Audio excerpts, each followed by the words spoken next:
our character, and I call it identity switching, is we're really paying attention to our character in regards to building our business, right?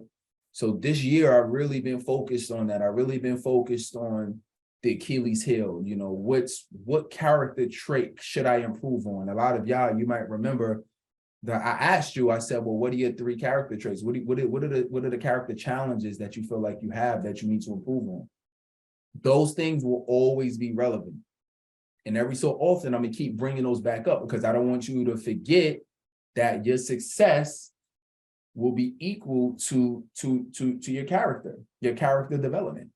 So if you're the same person next year, if we look out a year from today and you're the same person that you are now, I can virtually guarantee your bank account will look the exact same.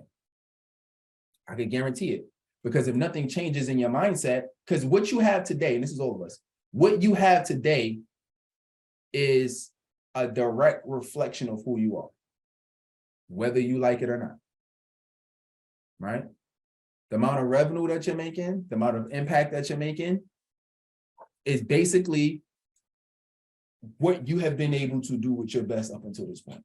So you have to actively become a better person. You have to actively work on your shortcomings and your character flaws to get to that next level. I had character flaws initially where I was afraid to get exposure and put myself out there because of judgment of what I thought other people would say and other people would think about me.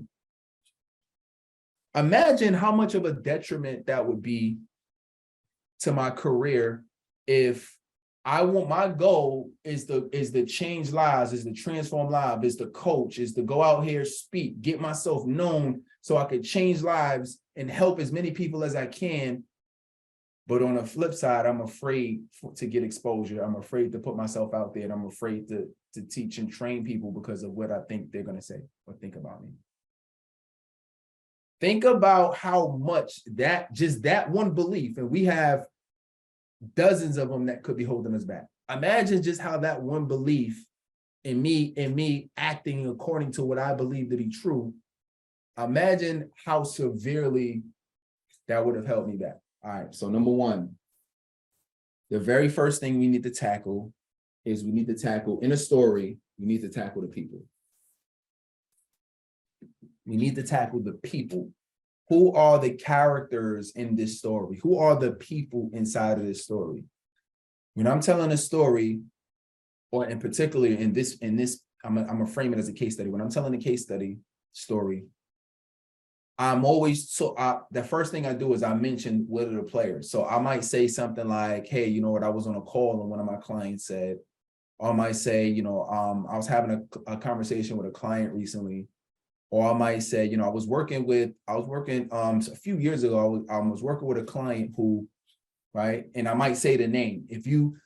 The more detail that you give, the more believable it is. Now, be mindful though, you don't have all day. So you can't, you know what I mean? And depending on what it is, but you don't want to tell a 5-minute, 10-minute story.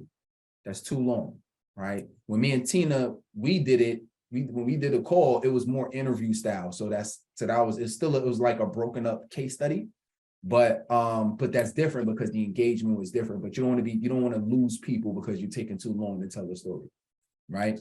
So people, you want to say specifically, you know, who it was. In our case, this is a case study. So at some point, this should be a client, or if it's not a client, you could just say I was helping someone.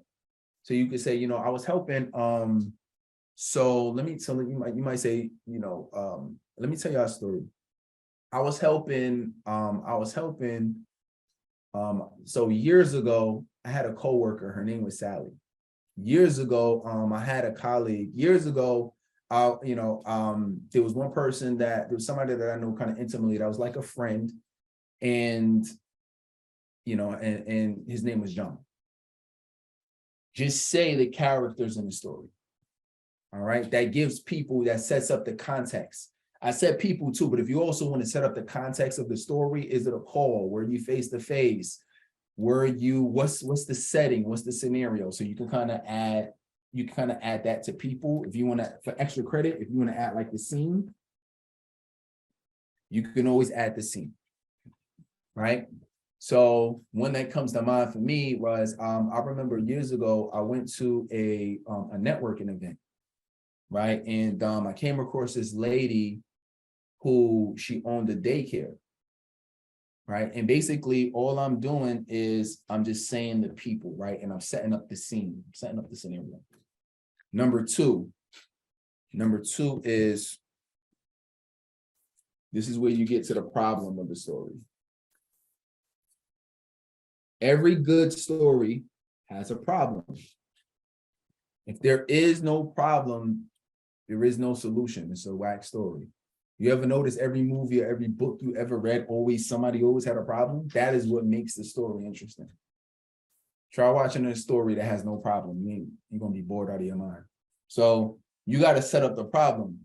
So literally, what is the problem that they're having? This is a critical part of the case study. This is a critical part of the story, because without the problem, because you need a problem to solve so they can identify it. Preferably, you want them to identify with the problem. If they identify with the problem, guess what? They feel like the solution that you're providing other people, you provided that person, you can also provide them.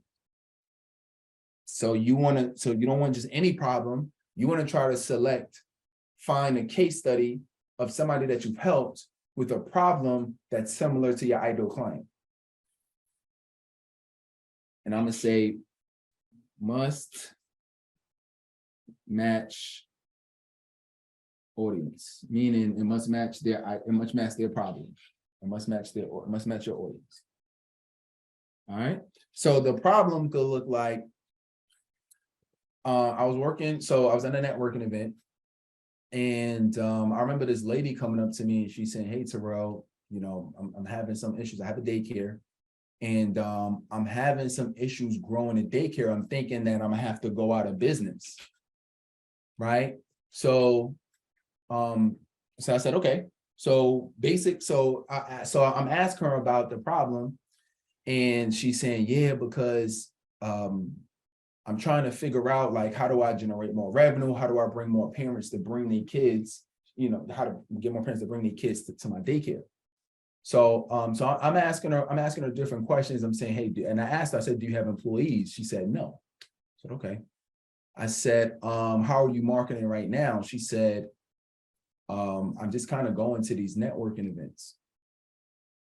So I said, okay. All right. So basically I said, all right, well, we could work together. So what I did was, let me just stop right there.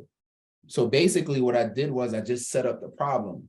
I talked about who it was, and I just set up what the problem is. What is the problem? The problem is, now we got to go through the plan. What is the plan? You are the guide in this situation, right? You equals guide. You equals guide. You are the guide in the situation. You are the person that provides them the plan to their problem. This is where your solution comes into play. So I had a lady, we were at a networking event. She came up to me and said, I was speaking actually at this networking event.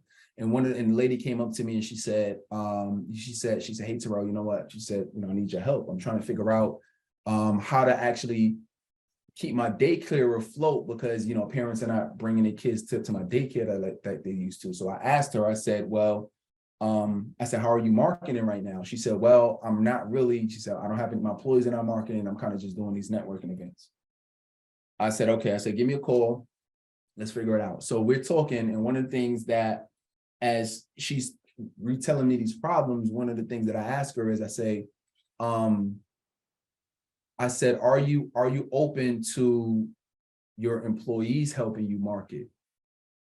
And she said, yeah. I said, all right, so let me share something with you.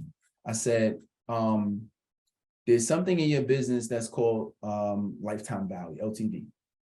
I said, the lifetime value, this is me, I'm basically like educating her first. This is my story. I'm educating her, but I'm educating her on the plan that I'm about to give her, right? So I said, LTV is lifetime value. And I said, when people stay with you, they'll stay with you for a certain amount of time and you'll get your money back in terms of anything that you're spending on marketing costs. And she said, okay. So I said, all right, so are you open to paying your employees to, to do this marketing? And she said, well, I am. She said, but I'm not really sure, because if I'm already going out of business, so I'm gonna go out of business faster than I'm already going out of business. I said, no, you're not. I said, we just talked about lifetime value. I said, how much do you charge? This is like in VA, and I think they should charge like $180 a week or something like that, right? Per child or something. So anyway, we did the math, and the math after 2 years, she said the lifetime value is, I said, what's the lifetime value? She said, it's 2 years. We did the math. It came out to a little over 18,000. So I said, you're getting, for every parent that brings their child in your daycare, they stay on an average of 2 years and you'll be making $18,000 per person. I said, you're not going to go out of business. When you look at the lifetime value, why don't you incentivize your employees to actually go out and find parents to bring to your daycare? I just gave her the plan, right? Why don't you incentivize them to go out and, and do that? And so, so she was a little reluctant at first, but she said, you know what, that does make sense. You mentioned the lifetime value, so I'm gonna go out and do it. So she went out and she implemented it. She called the meeting. She brought all of her employees together. She told them that they're gonna have an unlimited income on their check, right? Because I was telling her, I said, if you, right now you're paying them certain amount hourly, but I said, if you allow them to create their own check based on the amount of people they bring that week, they can have unlimited income potential. So she went in, she told them, and now she had a full-fledged marketing team helping her bring in clients. What is the progress that was made as a result of implementing the plan? What was the progress that was made? So in our case, it was,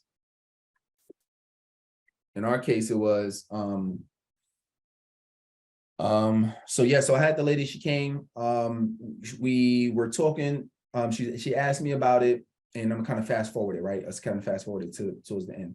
So,